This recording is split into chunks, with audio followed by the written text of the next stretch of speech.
Então, você já viu sua Bíblia em Colossenses? Capítulo 1, verso 19.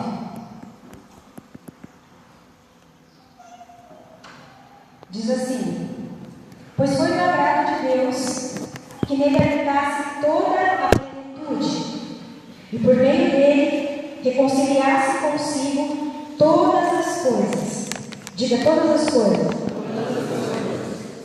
Tanto as que estão na terra quanto as que estão nos céus, estabelecendo a paz pelo seu sangue derramado na cruz.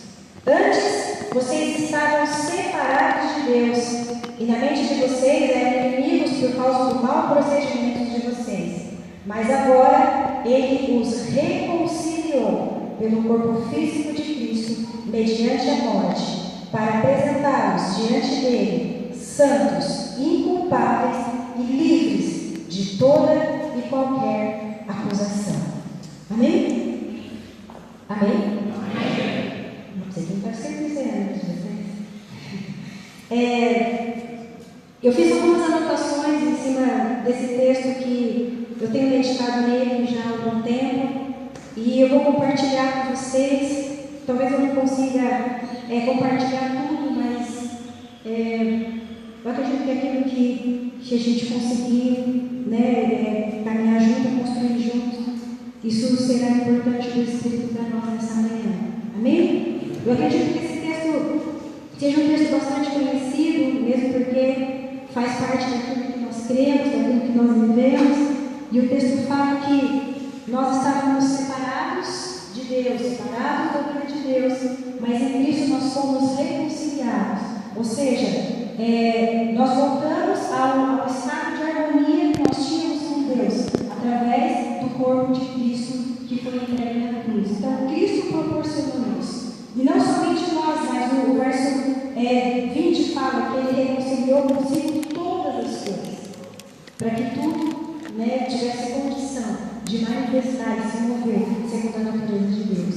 E o texto fala que nós alcançamos uma condição diante de Deus, no verso 22, que agora nós podemos nos apresentar diante dele como santos, inculpáveis e livres de toda e qualquer acusação. Isso some alguns dos benefícios que essa reconciliação nos deu. Se a gente ler no livro de Efésios, principalmente no capítulo 1, tem uma lista enorme lá, fala que antes nós não éramos amados, mas agora nós somos amados. Antes nós não tínhamos condição de ser chamados de filhos, mas agora nós somos adotados como filhos e somos iguais a Cristo. Então, tudo que isso proporcionou para nós, tudo que isso trouxe de benefício para nós. O texto fala que a reconciliação em Cristo, nossa com Deus, nos proporcionou isso. E o texto continua dizendo, nos fazendo entender que através do Evangelho, esse Evangelho que é Cristo, que é a boa notícia de Deus, o Dario ministrou na última vez falando que tudo aquilo que nós fazemos deve contribuir para o avanço do Evangelho.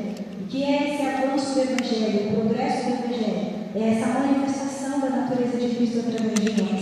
Então, tudo que nós fazemos, tudo que nós vivemos, é para que essa condição de ter a natureza de Cristo em nós se manifeste, por estar crescendo, por estar em desenvolvimento, por estar em progresso, ela se manifeste.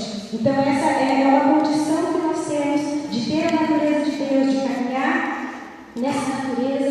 E esse é o tempo em Deus que nós vivemos, o pacto que nós vivemos, a aliança que nós vivemos, que é ter a natureza de Deus em nós. Amém? Isso está bem claro para nós, não está? Essa verdade, essa realidade, essa condição nossa, está bem claro para nós, não está? E só que, meditando nesse texto, o texto fala que nós somos sim reconciliados com Deus, nós temos a natureza de Cristo em nós podemos desfrutar dessa natureza de Cristo em nós. Só que daí o verso 23 fala, volta aí. Desde que nós continuemos alicerçados e firmes na fé, sem nos afastarmos da esperança do Evangelho que nós ouvimos, e é o mesmo Evangelho que tem sido proclamado a todos os que estão debaixo do céu.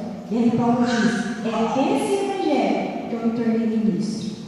Ou seja, Paulo está querendo dizer que se tem outro evangelho sendo ministrado por aí, ensinado por aí, não é desse evangelho, mas desse evangelho que manifesta e que ensina e que mostra a verdade que nós devemos caminhar.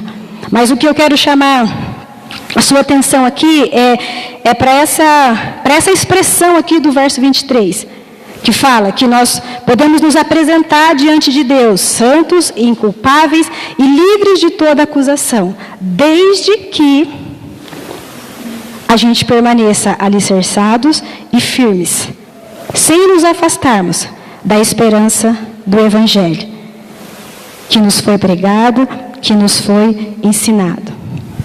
O que significa esse desde que? Se você for procurar lá no dicionário, vai falar para você que essa expressão desde que significa a partir de. Significa que começando de um certo ponto ou de um tempo determinado.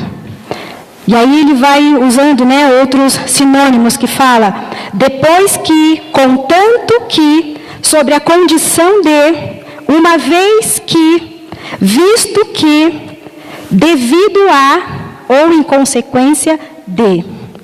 Se você permanece firme, se eu permaneço firme e alicerçado nessa fé e nesse evangelho que nos foi ministrado, aí nós podemos desfrutar dessa condição. Isso não que dependa de Deus. Deus não pode dar, Deus não pode... Deus já conquistou tudo para nós na cruz. O que aconteceu na cruz, conosco na cruz não, o que aconteceu com Cristo na cruz, o que Ele cumpriu na cruz, nos deu esse direito, nos deu esse acesso a tudo, essa condição a tudo que Ele conquistou para nós. Só que aí depende de mim, permanecer firme, permanecer, como é que diz aqui o texto? E alicerçado nisso que me foi ensinado e que eu alcancei e que eu aceitei pela fé. Amém? E às vezes a gente pensa que, porque eu estou na igreja, eu ouço falar do Evangelho, eu sei falar do Evangelho, eu leio a Bíblia e eu conheço o Evangelho. Isso não é sinônimo que nós conhecemos a Cristo e desfrutamos de tudo que o Evangelho proporciona para nós. Só saber o que é o Evangelho não nos faz desfrutar do que o Evangelho proporciona para nós. Nós precisamos saber e conhecer a Cristo, estar em Cristo, para que a gente possa desfrutar de tudo aquilo que o Evangelho pode proporcionar para nós.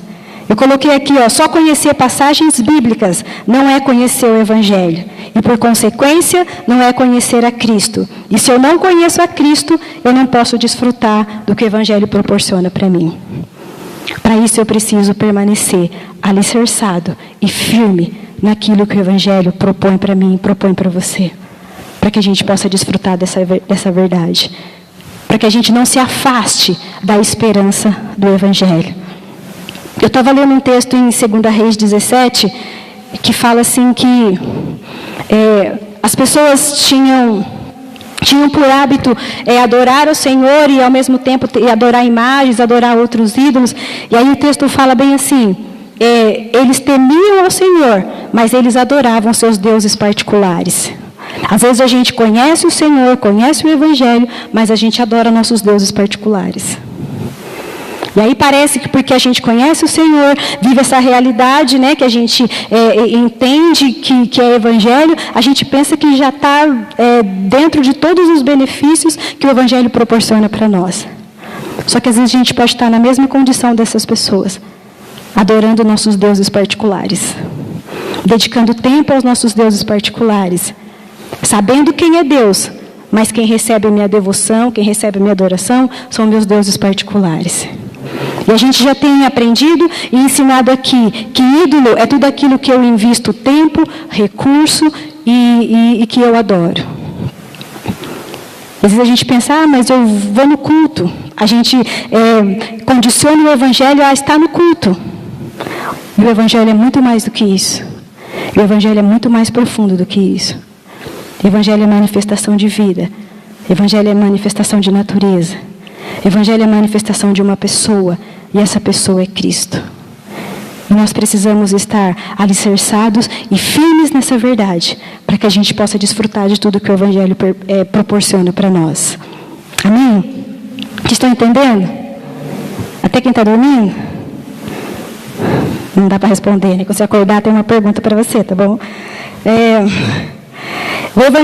Efésios 1:7, Paulo fala: eu oro para que vocês recebam o espírito de sabedoria e de revelação no pleno conhecimento dele. Por quê? Porque Paulo já tinha alcançado. O texto fala, né, na sequência, Paulo fala: o que eu estou ensinando para vocês, eu recebi por revelação. E eu oro para que vocês também alcancem o espírito de revelação e de sabedoria. Porque para Paulo poderia ser cômodo ele só continuar ensinando. Ele recebia a revelação e só ensinava o povo. Mas Paulo queria que o povo alcançasse uma outra dimensão, conhecesse a Cristo também por revelação, para que o Cristo fosse formado neles e eles passassem a caminhar por conhecimento e revelação de quem Cristo é. Não por um ensino ouvido, não por um ensino aprendido. E é isso que nós, em Cristo, buscamos. Não só fazer parte, né, dessa reunião aqui, onde nós ensinamos, onde nós temos contato com a palavra, onde nós aprendemos. Mas o principal é que Cristo seja formado em cada um de nós. Amém? Além do que a gente entende, além do que a gente ouve, além do que a gente recebe. Amém?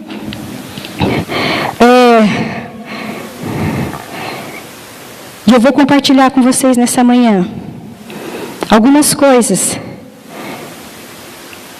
que são importantes do porquê nós sermos ensinados. Mais do que só receber informações, mas ser ensinados para que a gente alcance a revelação do pleno conhecimento de quem Cristo é. Amém? Amém? Acho que vocês estão dormindo, né? O cafezinho não despertou vocês, não?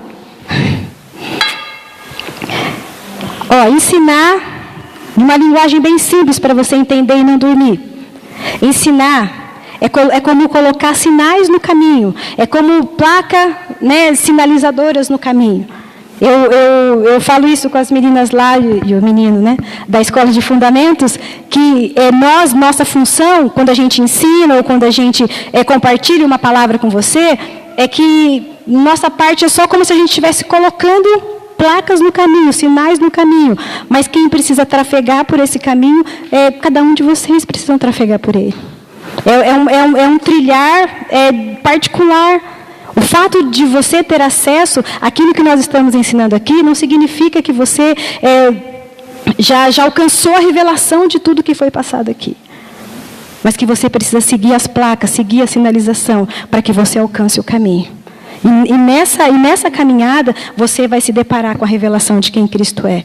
E do que o Evangelho proporciona para nós. Como sendo Ele a pessoa de Cristo, revelada, manifesta e sua natureza em nós. Amém? A primeira coisa para que o ensino é importante para nós, é que o ensino serve para nos mostrar se nós estamos no caminho. Quando nós ensinamos ou quando nós somos ensinados, o ensino, aquilo que a gente recebe, serve para nos mostrar se nós estamos mesmo no caminho. Se nós estamos mesmo na direção, se nós continuamos firmes e alicerçados na fé que nós recebemos desde o princípio. Sabe quando a gente vai para algum lugar, né? Quem dirige estrada fora, você coloca lá o trajeto, a rota lá no GPS, e aí você vai. Quando você entra num lugar errado, o que acontece? Faz o quê? Refaz a rota. A mulherzinha fala, recalculando. Não é? Tem gente que odeia a vozinha dela, mas ela fala, recalculando. Todas as vezes que a gente não entendeu a sinalização, que a gente perdeu a entrada, que a gente não soube medir a 300 metros entre a direita, você não soube calcular lá os 300 metros e entrou errado, a mocinha fala, recalculando. Então, essa é a ideia do ensino. Nos mostrar se nós estamos no caminho. E se nós não estivermos no caminho, as placas, as sinalizações e a voz do Espírito vai te dizer, recalculando. Para quê? Para que a gente retorne para a rota. Amém? Para que eu retorne para a rota. para que você retorne para a rota. E aí a gente retorna para o caminho e a gente continua até chegar no destino. E é engraçado que quando a gente está no empenho de chegar em algum lugar, na dependência do GPS, a gente obedece o que a mocinha fala, não obedece? Entra à direita, faça não sei o quê, a 300 metros faça isso, curva não sei o quê para onde, e você vai seguindo tudo que a mocinha está falando. Só que a gente tem dificuldade de ouvir a voz do Espírito. A 300 metros, vira à direita, só que a gente segue reto. A 200 metros, curva acentuada à esquerda, só que você segue para a direita. E a mocinha do GPS a gente obedece, porque a gente quer chegar, não é? Só que a voz do Espírito a gente não ouve. E é para isso que serve o ensino. Para que a gente tenha noção se nós estamos no caminho ou não. Porque senão a voz do Espírito vai estar nos indicando que a gente precisa recalcular a nossa rota. E muitas vezes, ouvir a voz do Espírito, olhar a placa de sinalização que o ensino vai nos trazer, vai nos mostrar que nós estamos traçando o nosso próprio caminho. Não o caminho dele. Por isso a gente precisa voltar para a rota. Por isso que Paulo fala, essas coisas vocês vão desfrutar, essas coisas vocês vão viver, se vocês permanecerem firmes e alicerçados no Evangelho puro e simples que é Jesus, a natureza dele, que vocês ouviram desde o princípio. Porque se eu faço o meu caminho, eu mudo a essência do Evangelho. Não é verdade? Se a gente traça rotas por nossa própria conta, a gente muda a essência do Evangelho. A gente tem exemplos aí na igreja, ou a gente já passou por muitas coisas dentro da igreja, de coisas que nós mesmos acrescentamos na nossa rota, e o Evangelho, a essência, o que é o Evangelho, o que é a igreja de Cristo, precisa ser recalculado. Não é verdade? A condição da igreja hoje sobre a face da terra, não a igreja noiva, mas é recalcular a sua rota e voltar para o caminho. E voltar para a rota correta, aonde a essência do Evangelho mostra o caminho, tem a sinalização certa, tem a placa correta, para a gente atingir o alvo daquilo que o Senhor espera de nós. Amém? É para isso que serve o ensino. É para isso que nós ensinamos, é para isso que nós aprendemos. Não é só para juntar informações. O fato de nós estarmos na estrada não é indicativo de que nós estamos no caminho. Tem muita gente que está na estrada, mas não está no caminho. Tem muita gente que está indo, mas não está no caminho. Que Jesus diz? Eu sou o caminho. Tem muita gente que está na estrada, tem muita gente que está 15 anos, 20 anos, 30 anos, que conhece o Evangelho, mas só está na estrada do Evangelho, mas não está no caminho, que é Cristo. Por isso nossa rota precisa ser recalculada. Por isso nós ensinamos, por isso nós aprendemos, para que o Espírito recalcule a nossa rota, para que a gente não deixe, não saia, permaneça firme e alicerçado em direção ao caminho. Amém?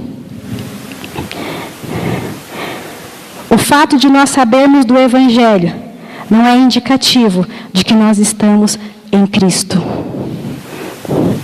Só saber o que é o Evangelho, só saber as historinhas bíblicas, só saber tudo que Paulo fez, só saber tudo que Cristo fez, tudo que os meninos lá escreveram acerca de Cristo, o Mateus, o João, o Lucas, isso não é indicativo de que nós estamos em Cristo. Nós temos informações dele, mas nós não estamos nele.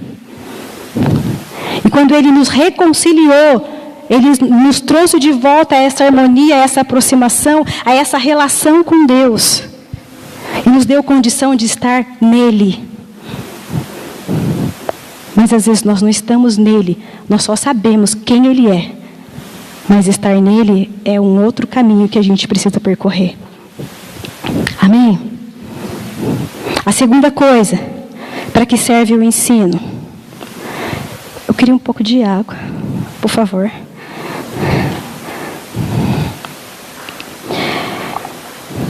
Outra coisa para que serve o ensino.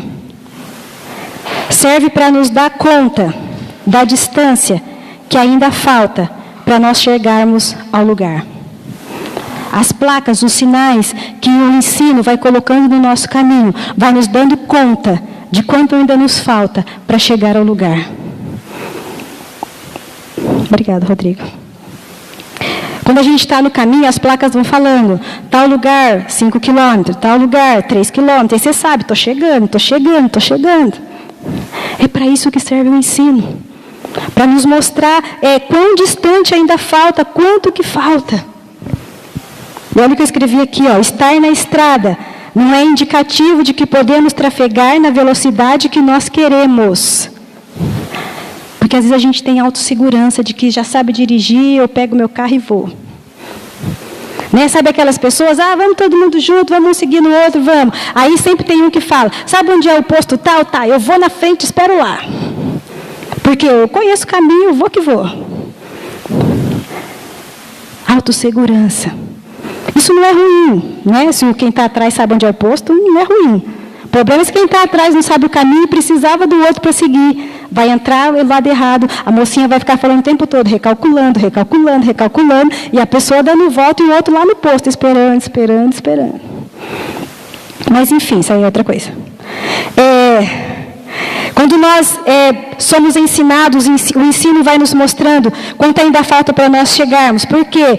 Porque no caminho talvez vão acontecer paradas inesperadas. Às vezes um trecho é afunilado por causa de reformas. E você precisa estar entendendo tudo isso espiritualmente, viu, queridos? Não fica aí pensando nas viagens que você faz lá para São José, para Taubaté, para Jundiaí, para os lugares que você vai, não. A gente está falando da nossa vida em Deus. Da sua vida em Deus. E disso vai depender a sua viagem para São José, Taubaté, Jundiaí, para onde você vai. Amém? Às vezes você vai ter que parar porque tem reforma acontecendo no caminho. E querendo ou não, você vai ter que passar pelo caminho da reforma. E para passar pelo caminho da reforma, o que tem que acontecer? Quando tem reforma na estrada, o que acontece? Desvio, o que mais? O que? Eu ouvi uma resposta aí. Tem que diminuir a velocidade. Às vezes a gente está indo rápido demais e não está numa constância que dá tempo da gente se atentar para as reformas que precisam acontecer. E a gente vai que vai, porque está na estrada, está achando que está no caminho. Porque eu estou na estrada, estou achando que eu vou chegar. Porque eu coloquei lá a rota, que eu sei onde eu preciso chegar, eu acho que eu estou indo na direção certa. Mas tem trechos no caminho que a velocidade precisa ser reduzida. E nem todo mundo gosta quando tem que reduzir velocidade. Quando são 4 pistas, daqui a pouco só tem uma, está todo mundo ali afunilando para passar. Quem já passou rindo por esse pedaço, por esse trecho? Sem dar uma reclamadinha, sem olhar no relógio porque vai atrasar? Quem passou feliz? Ai, adoro quando tem reforma que diminui, fica todo mundo junto aqui. Não é assim, Marcinha? Por quê? Porque a gente não gosta de diminuir a nossa velocidade para passar por aquilo que precisa passar por reforma. A gente quer ir no nosso tempo, na nossa velocidade, na nossa aceleração.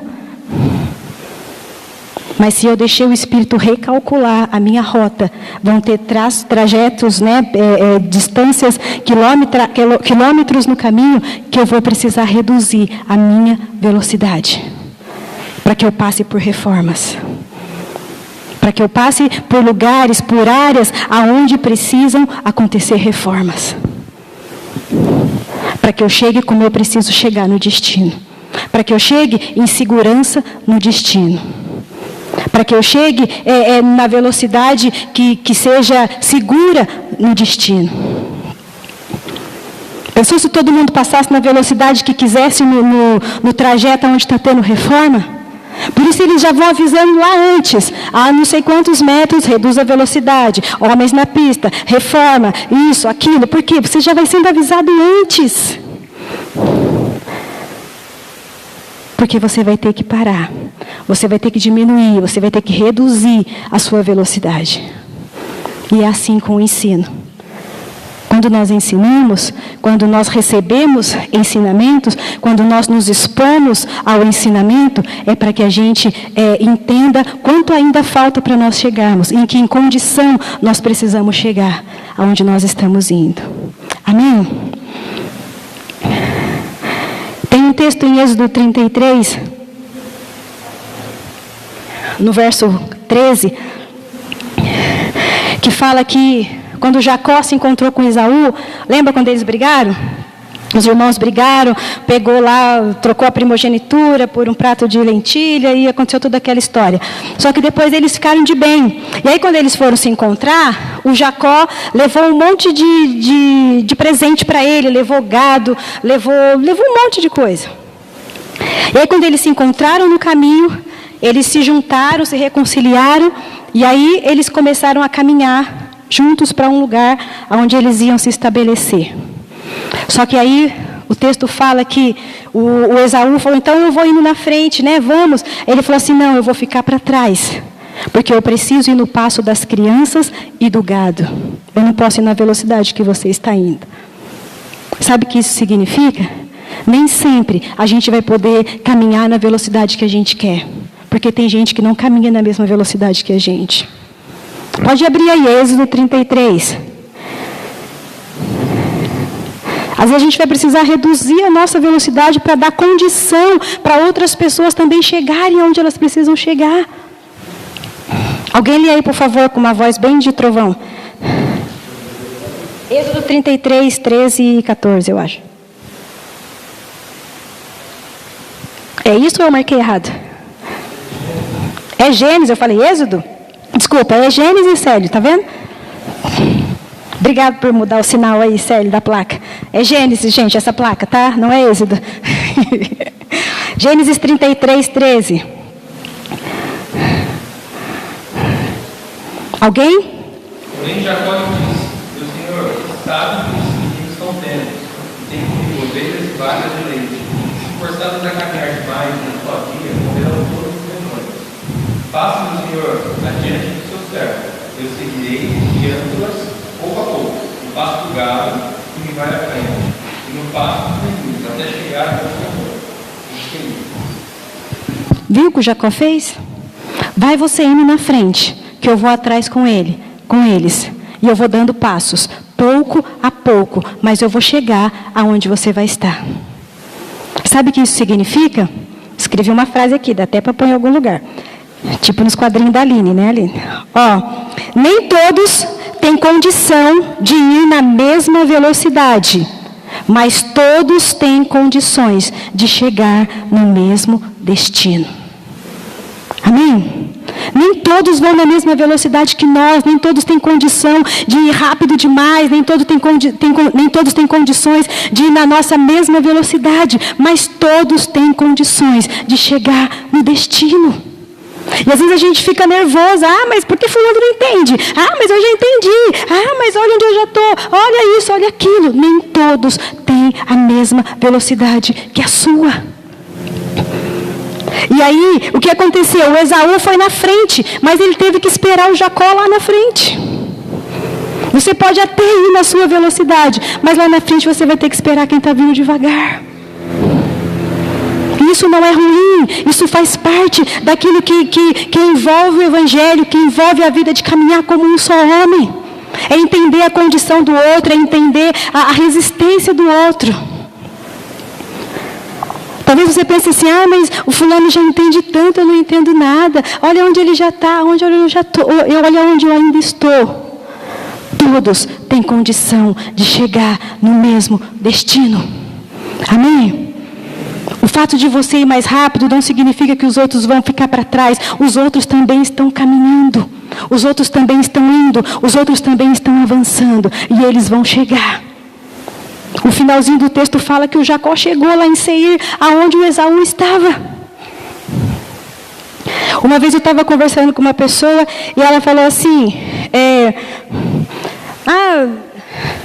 problema de marido e mulher, né? Aí falou assim, mas meu marido não liga para as coisas de Deus, meu marido não se envolve, e só eu que vou, aí eu largo ele para trás e eu vou. Aí eu falei para ela, não faz isso, porque depois fica mais longe para ele chegar e mais tempo para você esperar. É melhor aprender de Deus e dar tempo e ter paciência para ir com Ele, porque senão você se acelera e vai para frente, mas você vai estar mais distante para esperar Ele te alcançar.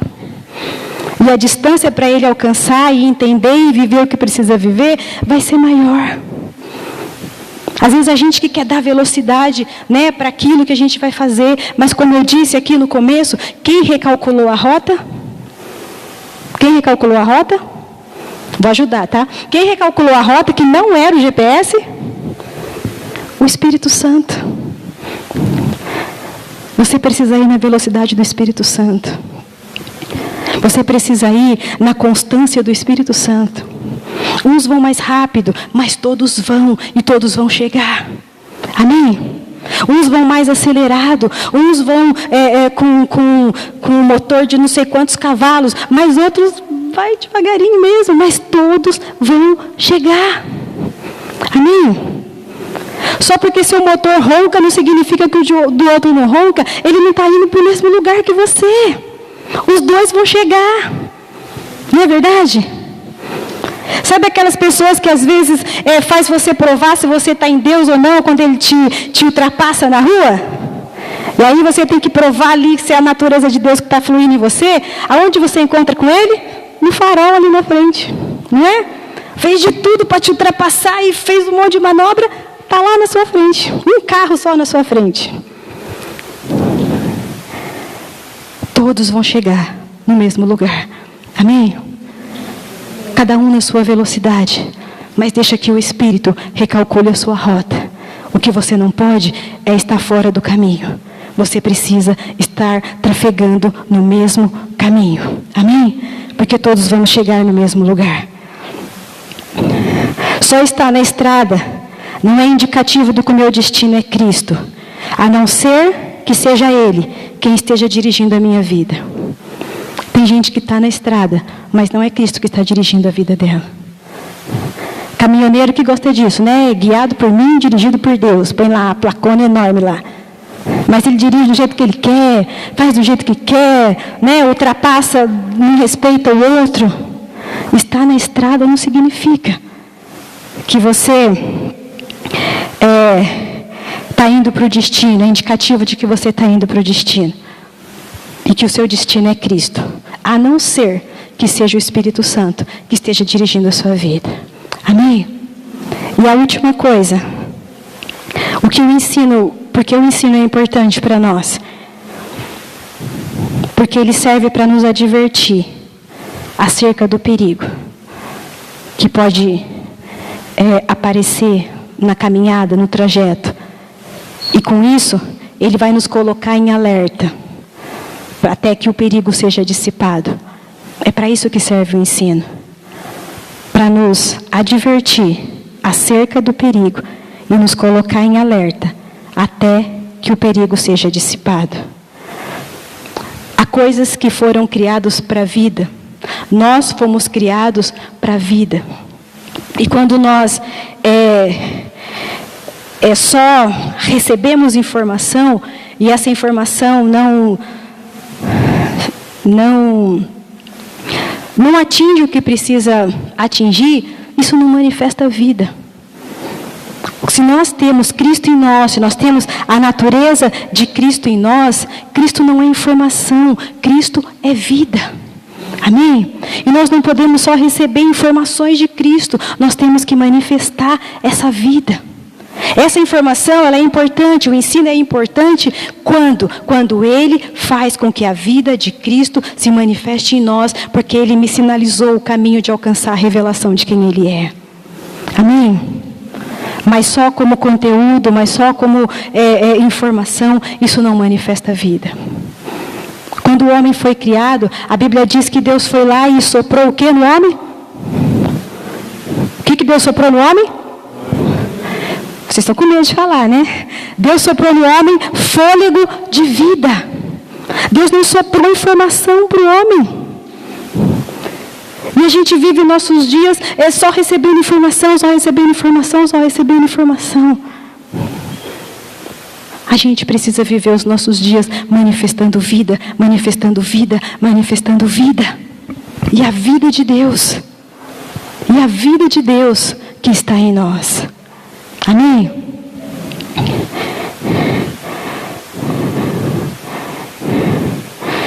Vou pular algumas coisas aqui. Nós não podemos nos contentar só com a informação, só com os sinais, né? Como eu falei, que o ensino são como sinais, como placas de sinalização. Nós precisamos ir além disso. Nós precisamos reagir a isso. Quando a placa fala velocidade 40, o que você faz? Reduz para 40. Quando a placa diz 100, 120 veículos leves, o que você faz? Dá uma risadinha, ó, nem me viu. Vai embora. Você reage ao que está sendo sinalizado na estrada, não é verdade? Com os ensinos acerca de Cristo, acerca do Evangelho, precisa ser a mesma coisa. A gente precisa reagir ao que está escrito. Ou ao que está sendo ensinado, ou ao que está sendo passado.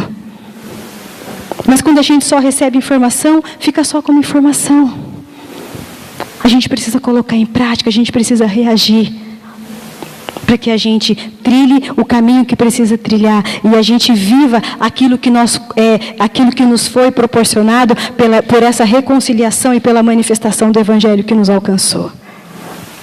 Por isso Paulo diz, vocês podem desfrutar de tudo isso. Essa é a condição de vocês. Essa é a nova natureza de vocês. Desde que vocês permaneçam firmes e alicerçados na fé e no conhecimento do Evangelho de Cristo, que foi anunciado a vocês, que foi anunciado a mim. Amém?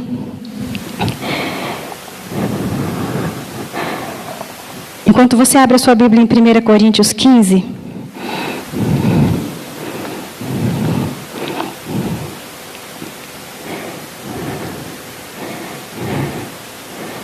1 Coríntios 15, verso 1 e 2.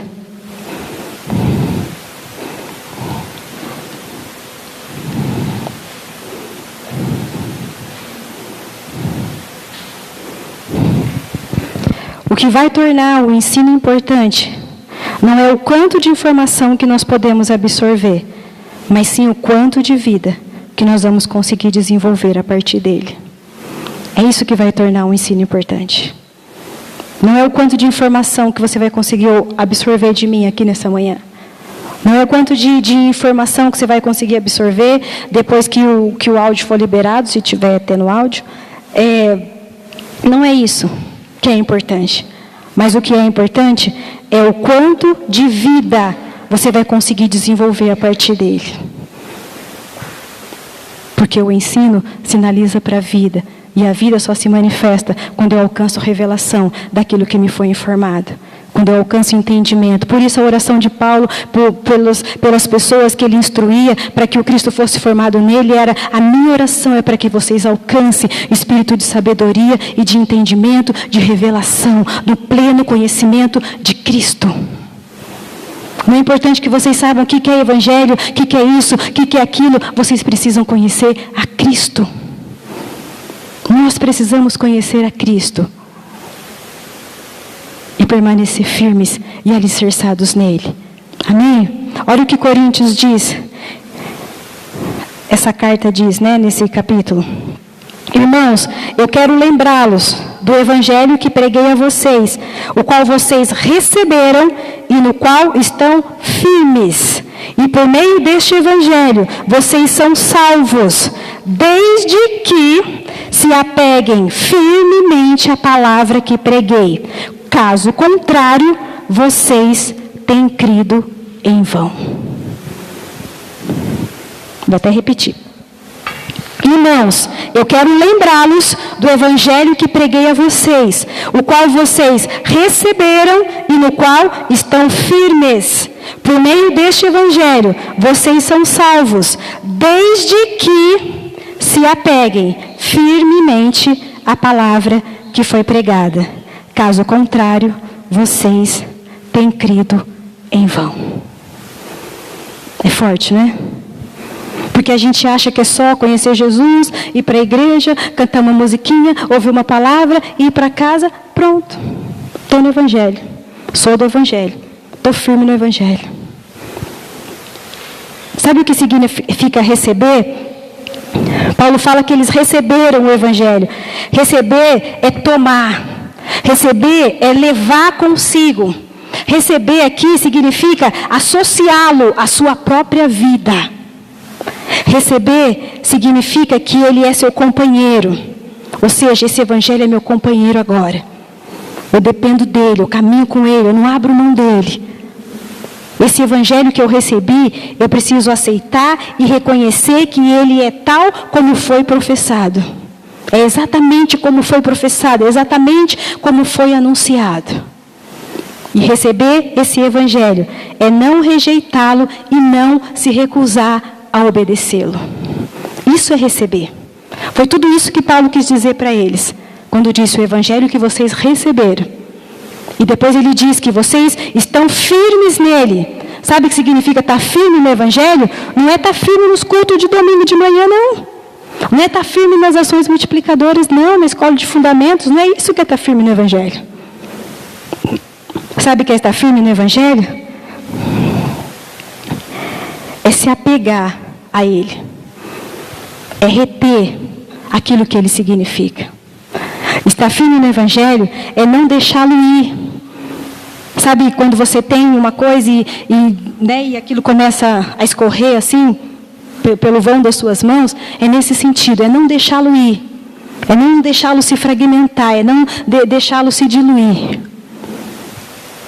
Estar firme, se apegar a esse Evangelho, é deter para que ele não parta.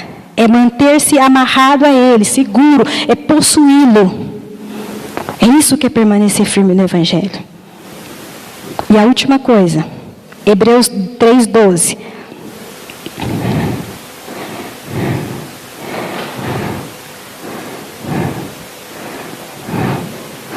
Hebreus 3:12. Acharam aí?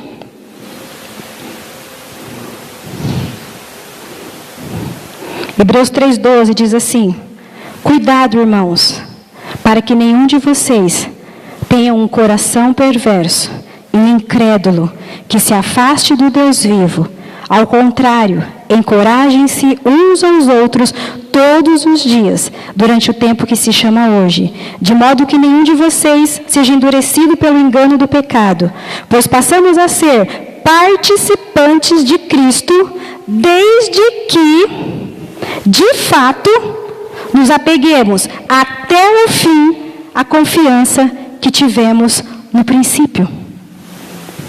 Não é só acreditar no princípio, tem que manter essa constância de fé, de confiança, de convicção até o fim. Não é se manter oscilante, mas é permanecer firme até o fim. Aquilo que acreditamos no princípio, temos que manter-nos na mesma constância, na mesma convicção, na mesma entrega, na mesma busca, no mesmo desejo de conhecer, de viver, de desfrutar até o fim. Porque senão a gente erra a rota. Porque estar firme também é não oscilar. Mas se a gente perde a firmeza, a gente oscila e pega atalho para tentar chegar mais rápido.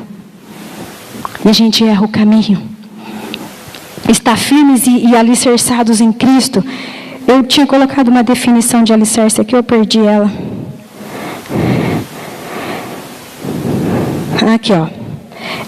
Está alicerçado em Cristo. O alicerce é o quê? Ele é um assentado no solo que se destina a suportar o peso total do que necessita ser construído. É o que fundamenta e sustenta. O alicerce é a base de tudo. Quem é o nosso alicerce? Cristo. E Cristo é suficiente para nós. Cristo como alicerce é suficiente para nós. A gente tem que parar de tentar construir coisas né, e tentar nós mesmos sustentarmos aquilo que nós estamos construindo. Porque se a gente constrói fora do alicerce, a gente sabe que mais tempo a menos tempo, alguma coisa pode acontecer. Só que a gente acha que ainda aguenta, a gente acha que consegue segurar, a gente acha que tem força para continuar mantendo até o fim. Mas Cristo como alicerce, para a minha vida e para a sua vida, Ele é suficiente. Amém? Fala aí para o seu irmão, Cristo é suficiente para você. Pode falar para o outro, Cristo é suficiente para você. Olhe uma placa que essa palavra vai colocar no seu caminho nessa manhã. Presta atenção. Ó, se Cristo não é o alicerce, ou não está sendo o alicerce daquilo que você está construindo, ou você está sustentando durante todo esse tempo, pode se preparar, porque vai cair. É isso que essa palavra está querendo dizer para você nessa manhã. Se Cristo não está sendo o alicerce daquilo que você está investindo, daquilo que você está construindo, daquilo que você está levantando, se Ele não é o alicerce, fique atento, porque vai cair. Porque Cristo é suficiente como alicerce. Se eu coloco outro alicerce que não seja Ele, a consequência pode ser danosa. E se eu insisto em continuar erguendo, e se eu insisto em continuar levantando, a consequência pode ser danosa. É isso que essa palavra está sinalizando para nós nessa manhã. Eu preciso permanecer firme e alicerçado em Cristo. Sabe por quê?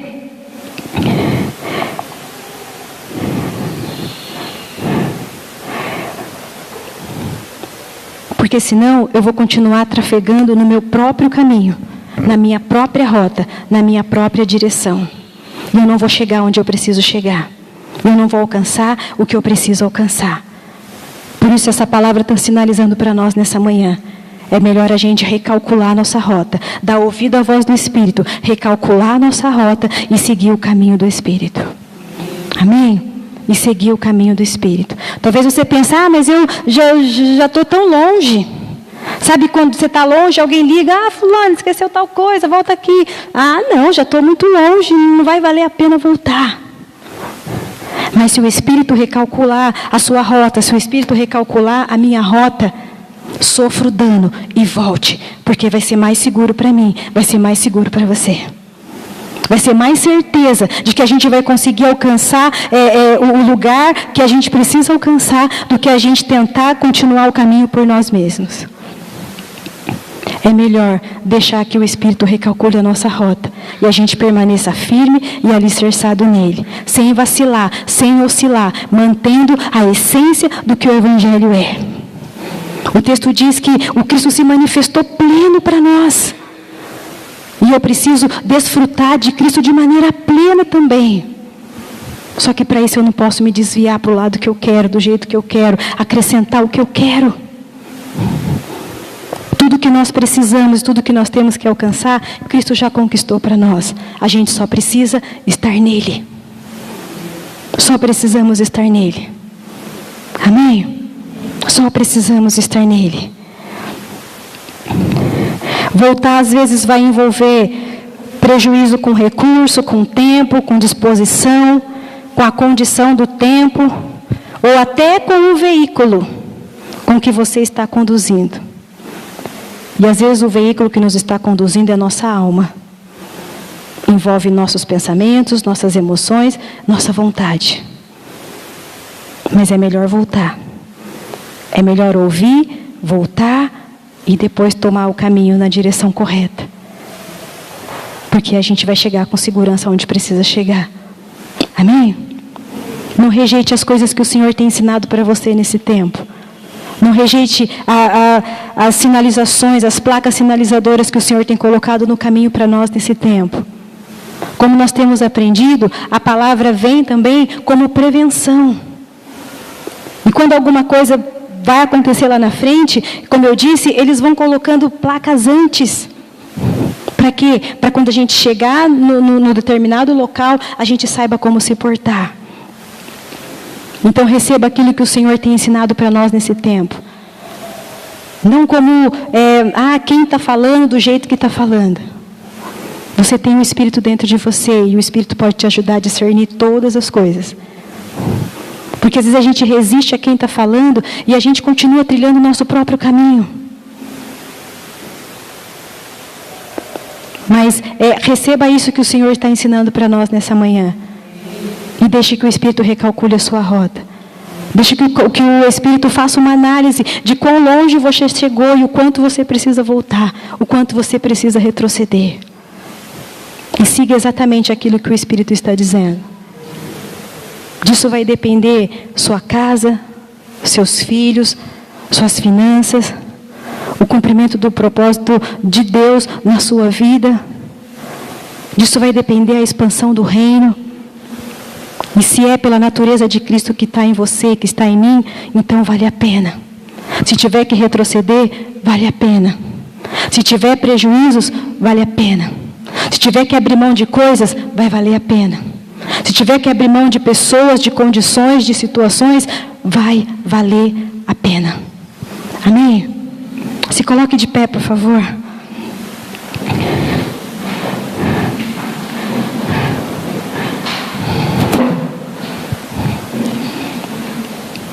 Às vezes a gente se distancia tanto assim do caminho, porque às vezes a gente está indo atrás de coisas, de buscar coisas que não eram para ser buscadas, eram só para ser acrescentadas.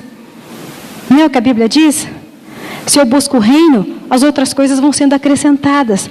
Só que a gente busca as coisas que eram para ser acrescentadas e a gente esquece a rota do reino. Então deixe que o Espírito recalcule a sua rota nessa manhã. Amém? Faz a vozinha do GPS aí e fala para o seu irmão, deixa o Espírito recalcular a sua rota nessa manhã. Todas as vezes você que dirige aí, que usa o GPS, todas as vezes que você ouvir a voz da menininha lá, você deixa que o Espírito também recalcule a sua rota. Amém? Senhor, assim como eu estou recalculando a minha rota aqui, meu trajeto para o meu trabalho, ou para tal lugar que eu estou indo, eu me coloco à disposição do seu Espírito para que você também recalcule a rota da minha vida. Amém? Para que a gente não esteja crendo em vão, como Paulo falou aqui. Se eu oscilar, se eu for para onde eu quiser, se eu seguir as placas do jeito que eu quiser, se eu não reagir às sinalizações no caminho, eu posso chegar num estágio que eu vou estar crendo em vão, porque eu estou fazendo da maneira que eu quero. Cristo como alicerce para nós é suficiente. Amém? Ele é suficiente. Pai, obrigado pela sua palavra, Espírito Santo. Obrigado pela liberdade que você terá, Espírito Santo, de atingir cada um na velocidade que eles estão, Espírito Santo. Não é por nós, não é na nossa força, mas é por você, Espírito Santo, porque a tua palavra diz que você nos foi dado e você nos faria entender e compreender todas as coisas. Espírito Santo nos faz entender e compreender essa palavra para nós nessa manhã, como ela deve ser aplicada, de que forma ela deve ser aplicada. Espírito Santo nos mostra quão longe nós estamos da rota, nos mostra, Espírito Santo, aonde estamos fazendo desvios que não era para estar fazendo desvios, aonde estamos pegando atalhos que não éramos para estar pegando atalhos. Espírito Santo nos mostra o que temos construído sobre o nosso próprio alicerce, que pode representar nossa força, nossas condições, nossos recursos, e com isso nós rejeitamos o Senhor como alicerce na nossa vida. Espírito Santo, como nós já declaramos aqui, você como alicerce é suficiente para nós. Você como alicerce, Jesus, é suficiente para nós. Nos dá essa segurança todos os dias, Espírito Santo. Ministra essa verdade ao nosso espírito todos os dias. A gente não precisa acelerar o passo, a gente precisa ir no passo do Senhor, na velocidade do Senhor. Você tem a velocidade certa para nós, você tem o passo certo para nós. Nos ajuda a entender aquilo que o Senhor tem nos ensinado nesse tempo. Não só como simples informação, mas que isso cause alguma reação em nós, cause algum impacto em nós, para que isso faça que a natureza do Senhor em nós, a vida do Senhor em nós se manifeste de alguma forma. Obrigado, Espírito Santo, pela sua palavra. Nos ajuda a entender e a compreender todos os dias, a sua verdade para nós. Não queremos crer em vão, Senhor, não queremos ter chegado até aqui e estarmos crendo em vão, por não estarmos sabendo ler as sinalizações no caminho. Você é o nosso alicerce, é em Ti que nós estamos firmados. Você é a nossa vida, você é o nosso caminho, você é a nossa verdade. Obrigada, Jesus, obrigada. Obrigada por habitar em nós, obrigada por habitar em cada um de nós. Amém, queridos? Amém? Que você ouça a voz do Espírito te sinalizando. E que você não só ouça a voz do Espírito, mas que você reaja à voz do Espírito. E deixe que Ele te conduza aonde você precisa ser conduzido. E te ajude a entender, a compreender os caminhos dEle. A palavra de Deus diz que os nossos caminhos não são os caminhos dEle. Então que a minha oração, a sua oração seja: Senhor, me mostre então os teus caminhos. Porque aí nós teremos certeza e convicção de que nós estamos indo na direção certa. Amém? Deus te abençoe então.